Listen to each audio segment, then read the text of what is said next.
Now, I've seen a few smartphone shootout videos, particularly focusing on the cameras. MKHB did a brilliant one a few months ago, and I kind of thought at the time it'd be great to do a saxophone mouthpiece one. So here I have 8 tenor mouthpieces. We're going to do an alto shootout, maybe even a soprano shootout another day. Well, 8 tenor saxophone mouthpieces, ranging from 3 Sios, 3 links actually, 2 hard rubber links, the Dario Select Jazz. I'm not going to tell you which ones they are, and I'm going to have to do the poll on Twitter. There's a number of reasons for that. A, because I want to keep it sound only. B, Twitter's voting thing is a lot easier. It means you can come at it whenever you want to. If you're not on Twitter already, please go over there, join up, even just for this sense of this experiment. I know it's not always a great idea to cross-pollinate across social media channels, but YouTube isn't the ideal place to do this shootout. It's going to be easier to do on Twitter and Instagram. So, in fact, I'm not even sure I can do it on Instagram with an audio file, but I know I can definitely do it on Twitter. So, head over to my Twitter page. The first one is already running, Mouthpiece 1 versus Mouthpiece 2, and we'll just have a straight knockout all the way, and then I will make a YouTube video at the end of this where I'll tell you which one you lot voted for as the best tenor mouthpiece. Out of this selection, of course, there could be a massive shootout. I don't actually have the funds or the space or the time to do every single tenor saxophone mouthpiece on the market. Maybe one day I will be able to do that, but for now it's on there. So make sure you're subscribing so you know when the result comes in, and head over to my Twitter at Dan Forshaw and vote now. They're going to do about every couple of days. I'm going to do a new one, new knockout, and then we'll go through to the next round. I'll announce on Twitter when the next round is, and we'll go through to the final. So effectively, this is the FA Cup 6th round. If you're in the States, you've no idea what the FA Cup 6th round is, it's the quarter-final. So let's get cracking.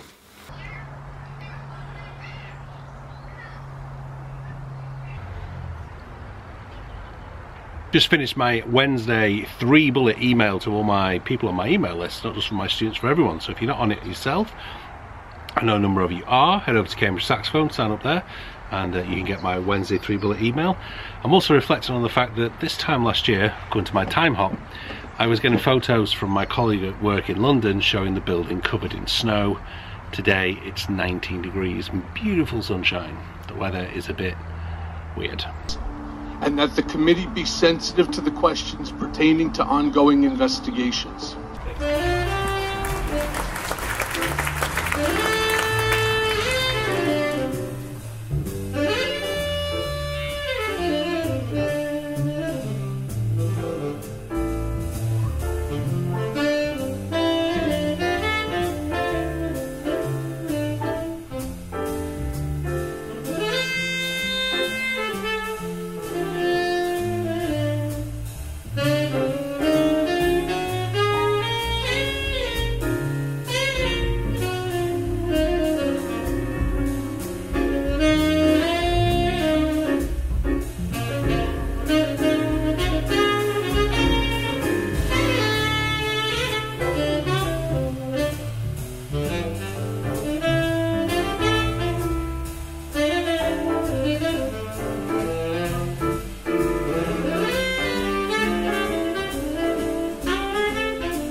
Just time for a very, very quick vlog Q&A. Sarah asked me via Instagram, actually, rather than via YouTube.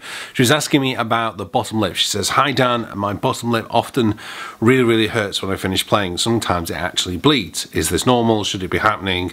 What do you advise?" Well, certainly it shouldn't be bleeding. It's not normal for your saxophone to cause your lip to bleed. If you are bleeding, it tends to mean that you're biting. Okay, which is a fault with your embouchure. If you get a good teacher, they should be able to help you sort that out. If you haven't got a teacher, make sure you take on board kind of 3 things. Number 1, I would suggest getting a softer reed.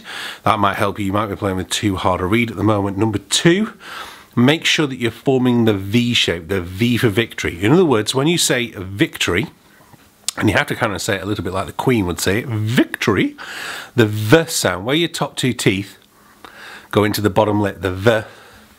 So just about here, you can see when I say victory, you can still see my lower lip. It's not all the way in there, and nor is it kind of out the other way. It's victory. It's slightly curled in, very, very slightly, as if when you're saying the word victory, the sound. So that's definitely a good guide. Right reed, the V shape, the ombre shape, and making sure you get these corners back when you're playing, okay? You don't want to be biting with your teeth down on the mouthpiece.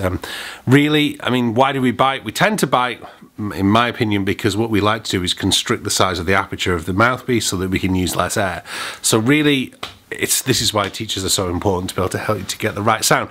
And often so many other people are asking me or sending me things for their playing. I advise you to go and watch this video here that I did a long time ago, because so many of the issues that people ask for personal feedback I'm addressing in this video here when I sounded so bad. A lot of it is long tones, and particularly here a lot of times intonation's out. Teachers can definitely help you, but transcribing and doing long tones are the two things that we all need to do more of. I know I need to do more of. I always make sure my students start off by doing long tone exercises. I try, if I can, to start my own practice by doing long tones. I don't always do it, but I know that when I do long tone exercises, it does allow me to be in a much better shape of mind, frame of mind, for when I'm doing the rest of my exercises. Also been lots and lots of comments on the Mark 6 videos. Thank you very much for that. I did find that my Mark 6 was definitely, it didn't sound as good as it should do, because I wasn't playing with the KB Vanguard neck, which I have been playing now for over 6 months.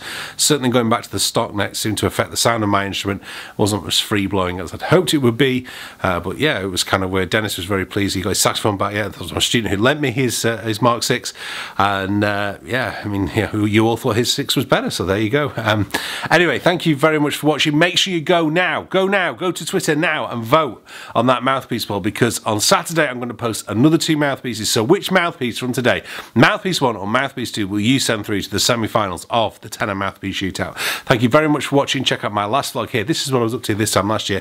Hit that subscribe button. I will be at the Barbican on Sunday. I'll be at the Barbican on Friday listening to Bramford. On Sunday I'll be in Cambridge. Bye bye.